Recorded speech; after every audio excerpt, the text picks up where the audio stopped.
हरिओम. योगदास श्री जयगणेश जोशी लिखित भक्तिबोधामृत. 74. कर्तव्य. परमात्म्याने प्रत्येकाला त्याचे कर्तव्य नियोजित करून येथे पाठवले आहे. हे त्याच्या संचिताला अनुसरूनच असते. 1857 सालच्या उठावा वेळची गोष्ट. क्रांतीवीर वासुदेव बळवंत फडके यांनी अक्कलकोट महाराजांच्या चरणी तलवार ठेवली आणि आशीर्वाद मागितला. महाराजांनी याला नकार दिला. एकाच कालखंडात संत शिरोमणी तुकाराम बुवा आणि समर्थ रामदास स्वामी येथे प्रभूचे कार्य करत होते. दोघांनीही जगाला दिपवून टाकणारे आध्यात्मिक तत्त्वज्ञान सांगितले. त्याच कालखंडात छत्रपती शिवाजी महाराजांनी स्वराज्याची स्थापना केली. तुकाराम बुवांनी त्यात सहभाग घेतला नाही, परंतु भरभरून आशीर्वाद दिले.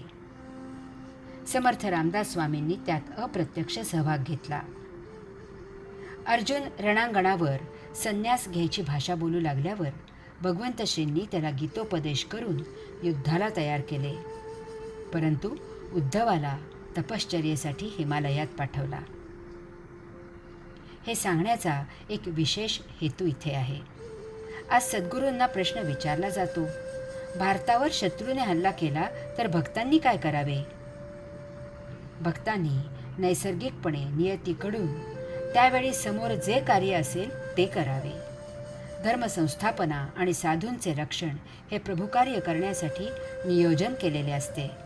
त्यात आपला वाटा असेल तर ते जरूर करावे. कार्य कोणतेही असो, शून्य होण्याला महत्त्व आहे.